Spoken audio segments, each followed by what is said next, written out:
του τηλεφώνου μας τον Αντιπρόεδρο του Φαρμακευτικού Συλλόγου Αθηνών, τον κύριο Γιάννη Δαγρέ. Κύριε Δαγρέ, καλησπέρα. Καλησπέρα σας. Μας πιάσατε πάνω στην αγανάκτηση μας πιάσατε.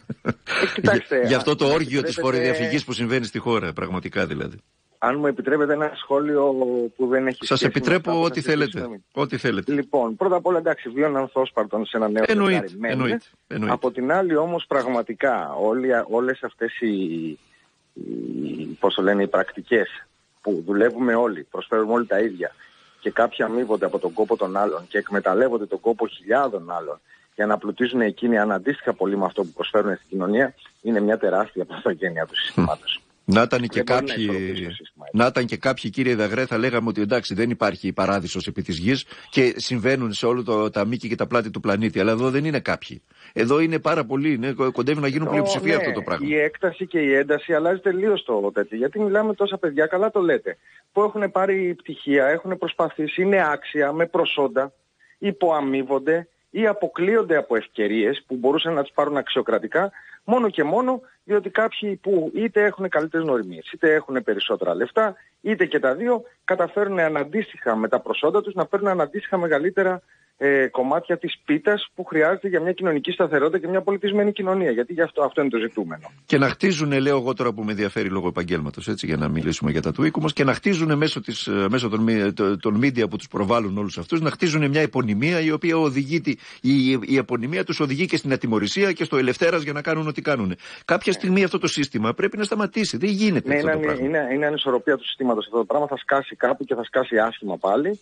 Και μετά θα λέμε τι έγινε και τι έφταξε. Τι έφταξε. Σκάει, κύριε Δαγρέ, σκάει. Νομίζω όλο αυτό το brain drain από τα ικανά παιδιά που φεύγουν έξω για να βρουν μια καλύτερη τύχη, πέρα από τις δυσκολίες που γνωρίζουμε και που λέμε όλοι, με τους μισθούς, πόσο χαμηλή είναι κτλ.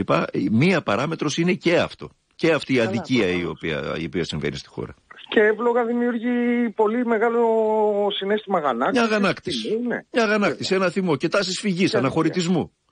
Ναι, ή αυτοί που μένουν εδώ πέρα. Και τάσεις είτε ανυπακοής, είτε απειθαρχίας, είτε να προσπαθούν να βρουν τρόπο να μην εμπιστεύονται το σύστημα. Και χωρίς σύστημα, μας αρέσει εδώ στην Ελλάδα. Έχουμε σχέση μίσους πάθους με το σύστημα. Απ' τη μία το βρίζουμε, απ' την άλλη δεν θέλουμε καν να διανοηθούμε πώς θα ήταν να ήταν όλα ιδιωτικά και να μην έχουμε έστω και αυτό το να μην πω τη λέξη σύστημα.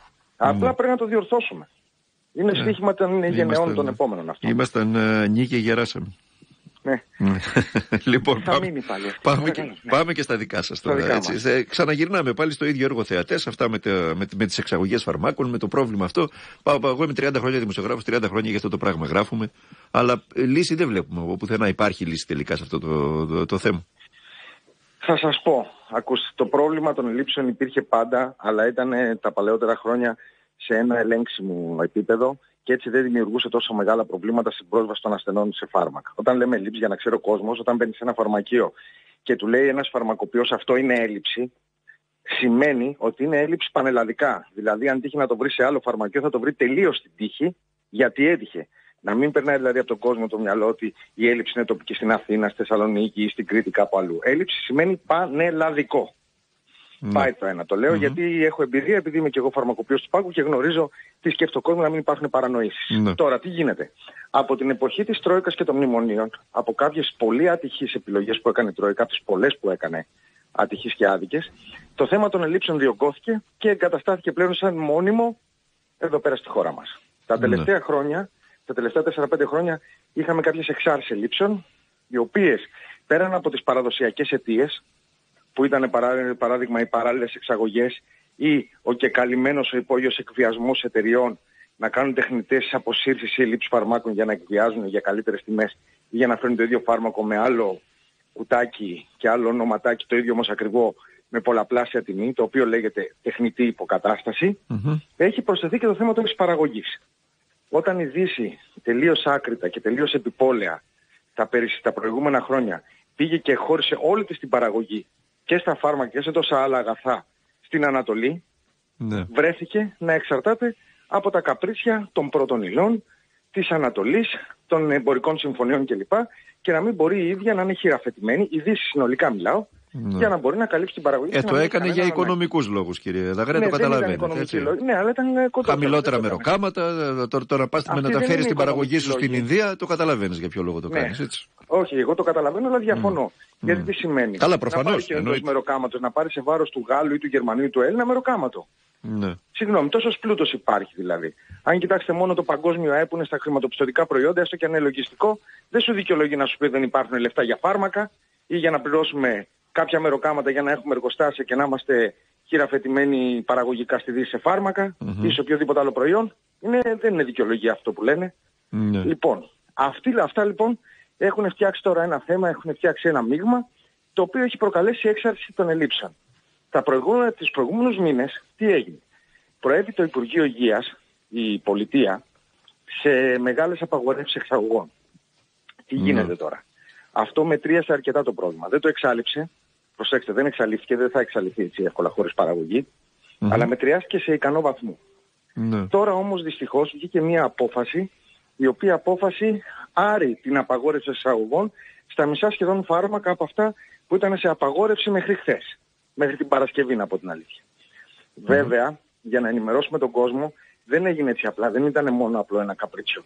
Έγινε διότι φτιάχτηκε μια ηλεκτρονική πλατφόρμα που φιλοδοξεί, υποτίθεται, θα ελέγχει αποθέματα φαρμακαποθηκών, και όταν αυτά τα αποθέματα πέφτουν, δηλαδή το στοκάρισμα, κάτω από ένα συγκεκριμένο ποσοστό, το οποίο είναι σε σχέση με την περσινή κατανάλωση φαρμάκων βάσει της ηλεκτρονικής συνταγογράφησης, τότε αυτομάτως εκείνο το φάρμακο πάει σε απαγόρευση εξαγωγών. Θα βγαίνει αυτομάτως σε απαγόρευση εξαγωγών και ό,τι είναι από πάνω. Καλό ακούγεται αυτό, δεν είναι κακό. Κοιτάξτε, αυτό ακούγεται δίκαιο και σωστό. Δεν ξέρω αν κρύβει κάποιο σκελετό στην τουλάπα του, έτσι. Αλλά καλό ακούγεται. Ακούστε, καλό ακούγεται στην πράξη. Ναι, αλλά δεν έχω τέτοιο. Απλά, αν δεν δούμε κάτι να δουλεύει στην πράξη πώς είναι, δηλαδή να εφαρμοστεί και να δούμε ότι όντως μπορεί να χαλαρώσει το θέμα των παράλληλων εξαγωγών, χωρίς όμως να θίξει την επάρκεια φαρμάκων στη χώρα, ακόμα δεν μπορούμε να τα αξιολογήσουμε. Για μας ήταν σαν φαρμακοποιοί, ήταν προώρη και βεβαιασμένη η απόφαση του Υπουργείου Υγείας να άρει την απαγόρευση εξαγωγών σε αυτά τα φάρμακα τώρα. Θα μπορούσε ενδεχομένως να περιμένει κάποιες μέρες, να δει πώς θα λειτουργήσει, εάν όντως λειτουργεί έτσι όπως φιλοδοξεί να λειτουργήσει, και μετά να προβεί σε όποια ενέργεια κρίνεται βάσει του συστήματος. Οπότε τώρα άρα την ευθύνη δεν την έχουμε εμείς. Εγώ γιατί το λέω αυτό το πράγμα? Εάν ο κόσμος τυχόν, δεν θέλω να κινδυνολογώ, μπορεί και να μην γίνει και να διαψευστώ. Εάν όμως τυχόν, εξαιτίας αυτής της άρρησης απαγόρευσης της μερικής που έγινε την Παρασκευή από τον ΕΟ, τις επόμενες μέρες εμφανιστούν σοβαρές ελλείψεις. Ναι, αυτό ήθελα να σας ρωτήσω. Μας προειδεάζετε για ελλείψεις τώρα? Δεν σας προειδεάζω, αλλά επειδή έχω μεγάλη εμπειρία από αυτά τα πράγματα, ενδεχομένως και να συμβεί. Και πρέπει να προειδοποιήσω τον κόσμο ότι σε αυτή την περίπτωση να μην τα βάζει με το φαρμακοποιό. Τα φαρμακεία είναι οι μόνοι που δεν φταίνε σε αυτό το πράγμα. Και εμείς ήδη έχουμε προειδοποιήσει και σαν Πανελλήνιος Φαρμακευτικός Σύλλογος ότι για οποιαδήποτε έλλειψη τυχόν εμφανιστεί το επόμενο διάστημα, την ευθύνη θα έχει οποιοδήποτε άλλος εκτός από εμάς τους φαρμακοποιούς. Θα τους έχει και κατά βάση η πολιτεία. Καλά, ναι. Αδυνατό εγώ τώρα να φανταστώ ότι μπορεί κάποιος να τα βάλει μαζί σας για τις ελλείψεις των φαρμάκων. Δηλαδή, τι να κάνετε εσείς ακριβώς? Ως φαρμακοποιοί, δηλαδή, θα μπορούσατε να παρέμβετε στο συγκεκριμένη υπόθεση. Δεν είναι να τα βάλει κανείς μαζί μας. Εμείς είμαστε ισχυροί όταν έχουμε δίκιο. Όταν έχουμε άδικο είμαστε ανίσχυροι. Αλλά το ίδιο ισχύει και για την κυβέρνηση. Στο τέλος ο κόσμος κρίνει, γιατί ο κόσμος τρώει, να το πω έτσι, ο κόσμος υφίσταται τις συνέπειες των οποιονδήποτε επιλογών. Ναι, εμείς αν δουν ελλείψεις φαρμάκων θα ξαναβγούμε και θα καταγγείλουμε όλο το σκηνικό που στήθηκε αυτό. Ελπίζω όμως να μην γίνει έτσι και να διαψευτούμε και να πάνε όλα καλά. Για να πάμε σε ένα άλλο θέμα τώρα. Τι γίνεται με τα παιδικά εμβόλια? Λοιπόν, με τα παιδικά εμβόλια έχουμε σοβαρές ελλείψεις εδώ και καιρό. Καταρχάς για ποια εμβόλια μιλάμε? Μιλάμε για δυστερητίδα τετάνου, πνευμονιόκοκκου. Αυτά που πρέπει να κάνουν όλα τα παιδιά. Έτσι, ανατακτά χρονικά διαστήματα. Ακριβώς, που είναι στο πρόγραμμα του Εθνικού Εμβολιασμού. Και γιατί υπάρχουν ελλείψεις εκεί? Αυτό έχει να κάνει και με τις πρωτεσίλες και έχει να κάνει και με τις εξαγωγές. Όταν... τώρα να σας ρωτήσω κάτι. Δεν ξέρω. Λοιπόν, να σας ρωτήσω κάτι. Είναι δυνατόν το κράτος να αφήνει ελεύθερες τις εξαγωγές για παιδικά εμβόλια τα οποία τα επιδοτεί, τα πληρώνει το ίδιο το κράτος στα ασφαλιστικά ταμεία? Πώς είναι δυνατόν να συμβαίνει αυτό το πράγμα? Δεν είναι οξύμορο το σχήμα? Καλά, προφανώς είναι οξύμορο το σχήμα και όπως είδατε όλα μπορούν να συμβούν. Γι' αυτό και εμείς, εάν τυχόν υπάρχουν ελλείψεις σε αυτά τα εμβόλια που ήταν σε καθεστώς απαγόρευσης, εμείς θα βγούμε να το καταγγείλουμε, να το αναφέρουμε σαν φαρμακοποιοί. Πρώτον, γιατί δεν πρέπει να την πληρώνουμε εμείς την ήθη, γιατί ξέρετε ο κόσμος όταν έχει κάποιο πρόβλημα θέλει το φάρμακό του. Αυτή τη στιγμή, ας πούμε, βρίσκομαι στο φαρμακείο και έχω 2 κυρίες. Μπορεί να μου ζητήσουν ένα φάρμακο το οποίο έχει πανελλαδική έλλειψη. Οι κυρίες αυτές δεν γνωρίζουν ότι η έλλειψη δεν φταίει από εμένα. Αν κάποιος από τον κόσμο είναι ταραγμένος, θα βρίσει εμένα, θα τα βάλει με εμένα, που δεν φταίω σε τίποτα. Γιατί δεν είμαι ούτε ο ΕΟΦ, ούτε η εταιρεία, ούτε αυτός που το εξάγει. Άρα, το μόνο που μπορούμε να κάνουμε είναι ότι σε περίπτωση που τυχόν εμφανιστούν ελλείψεις ακόμα και σε παιδικά εμβόλια του Εθνικού Προγράμματος Εμβολιασμού, τα οποία τα χρειάζεται ο κόσμος, να γνωρίζει ο κόσμος ότι ο μόνος που δεν φταίει είναι ο φαρμακοποιός που έχει απέναντί του, που θα θέλει να τον βρίσει, γιατί θα θέλει να βρίσει για την κατάσταση που είναι να ξεσπάσει, θα φταίει η πολιτεία, αποκλειστική ευθύνη της πολιτείας, των εταιριών και αυτών οι οποίοι τα εξάγουν, των αποθηκών. Μάλιστα. Και μια τελευταία ερώτηση για να ολοκληρώσουμε. Πώς τώρα με όλα αυτά που συμβαίνουν και με τα πρόστιμα της εταιρείας στην ΟΝΟΥ, για παράδειγμα, για το παιδικό, για το βρεφικό γάλα.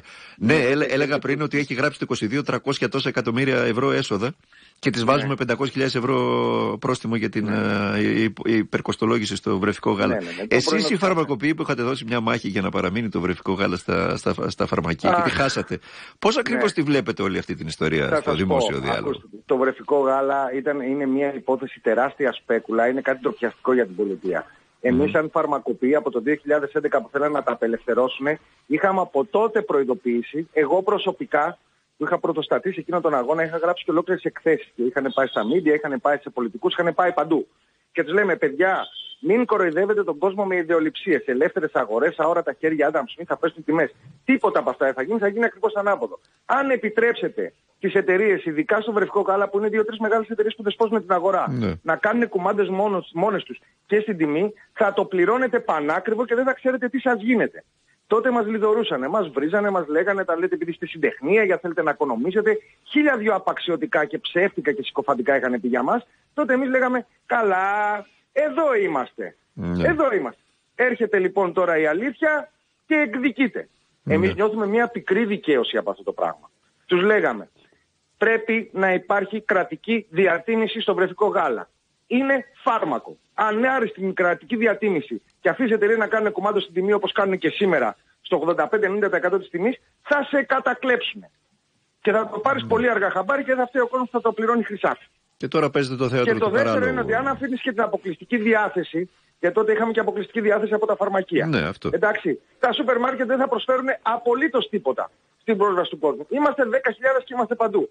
Αυτό τότε ήταν ένα ρουσφετάκι. Και είναι και κλειστά, κύριε Δαγρέα, γιατί αυτή την παράμετρο που τη βάζετε. Αν τα παιδιά ξυπνάνε το βράδυ και πεινάνε. Αν δεν έχεις γάλα, πού θα πας να βρεις το σούπερ μάρκετ 8 η ώρα κλείνει? Έχουμε μια διανυκτέρευση. Και έρχονται εδώ πέρα παλαβωμένοι γονείς και λένε, ξέχασα το γάλα μέσα στη γυναίκα μου να φέρω, πώς το λένε, για να φάει το παιδί. Δεν έχω, ρε αδερφέ. Γιατί, ρε φίλε, δεν έχεις? Τράβα στο εφημερεύον σούπερ μάρκετ. Μα δεν είναι εφημερεύον. Είδες, του λέμε. Μετά γυρνάει κάποιος και σου λέει, γιατί να μην έχετε κι εσείς? Γιατί, φίλε, για να φέρω εγώ σαν επιχείρηση, γιατί λογιστικά επιχείρηση είμαστε. Μπορεί λειτουργικά να είμαστε φαρμακείο της δημόσιας υγείας, όμως λογιστικά είμαστε επιχείρηση.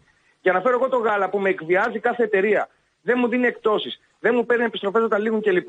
Μου είναι αδύνατο. Δεν μπορεί να έχει κανείς την απέτηση να δουλεύει το φαρμακείο σαν αεροκουβαλητής με χασούρα για να μου κονομάει το σούπερ μάρκετ και να μου κάνει το ιδεολειπτικό της γυνάτη κάθε κυβέρνηση.